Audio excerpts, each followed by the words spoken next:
Hi, I'm Tony Garritano, founder of Progress in Lending Association, and welcome to another edition of our video newscast.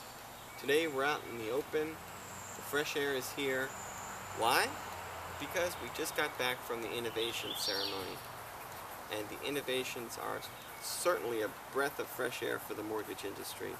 It's great to see companies out there doing great things for our space. I would also like to thank our sponsors, our platinum sponsor, eSign Systems, and our other sponsors, ServiceLink, Doc Velocity, Calyx, Allregs, and Motivity Solutions. Over 140 executives came together on that night to honor the top 7 innovations of 2011. It was a night to remember. We encourage people to innovate even more going forward and apply at progressinlending.com to be a part and to be recognized as part of Innovations 2012. What separated the innovations this year from past years is that the technology really hit on hard mortgage problems that we face as an industry. One of those problems is securing private and personal information. How do you do it? How do you be compliant? How do you avoid fines? How do you keep that information secure? Our straight talkers, Roger Gudobba and Kelly Purcell, give you their insights.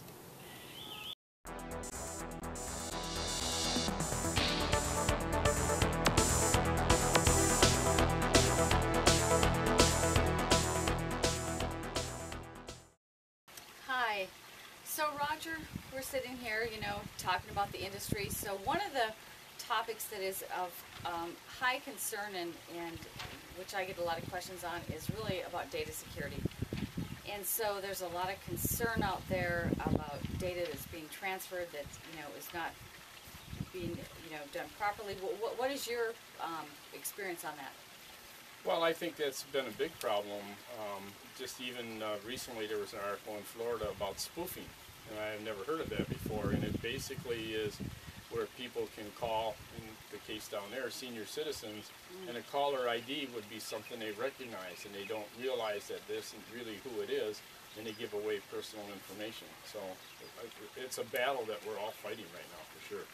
Well, personal information, that's interesting because personal private information is really one of the topics that is of controversy right now, because I don't know if people are aware, there's a 48-hour rule that if any company compromises any personal private information, they have to report that as a CEO within 48 hours of that breach.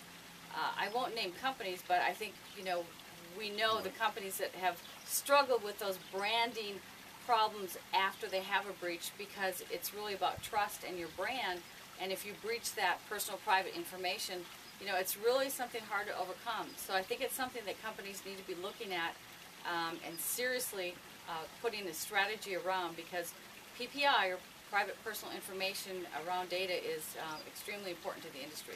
Yeah, I agree, and I think that's one of the controversies when you start talking about regulations versus free enterprise.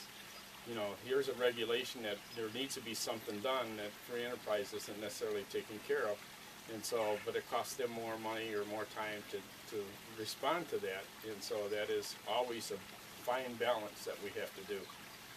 Well, surely a topic for our viewers. And what are you doing about personal private information in your enterprise? As part of our regular video newscast, we always go to an industry expert to find out what's on their mind. If we're talking about innovation, retail lenders have a lot of innovating to do when it comes to staying compliant around marketing. When you go direct to the borrower, there are a lot of new rules and regulations that you need to keep in mind.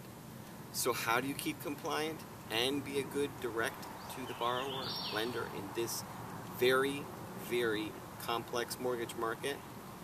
Judy Margaret of The Turning Point gives you some tips.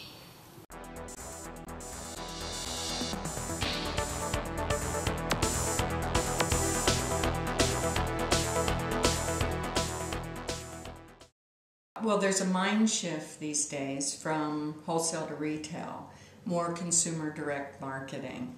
So with the intense pressures on production managers these days to bring in business with a much smaller pool of qualified borrowers, it's even more important than ever. And the feds are looking at, what are you saying? What is the messaging going to the consumer directly? There's even more intense pressure to control that customer content messaging, what's being said, how it's being said, when it's being said. In Asked and Answered, our Chief Strategy Officer, Michael Hammond, who's also the founder and president of Next Level Advisors, answers your questions. This week, he talks about how you can use content to get a marketing competitive advantage.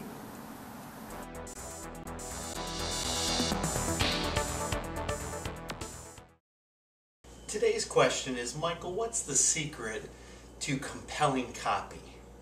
And I think the biggest mistake most people make when they're talking about copy is they want so badly to talk about their product features and functions. And I think the key or the secret to great copy is really focus on what's the value proposition. What is your prospect going to attain? What are they going to get from the product or service that you're offering? So don't focus on acronyms that you use and all of the things that you use to describe your product. More importantly, and most importantly than anything else, focus on what's in it for the prospect, and that's the true secret to compelling copy. As I leave you this edition, I always try to give you a little glimpse into some research that I've happened to read over the past month. And one thing that I wanted to talk about before we go is the default rate of 90-plus day delinquent loans, according to CoreLogic. The number or percentage of loans that are 90-plus days delinquent is 7%. This time last year, it was 7.5%.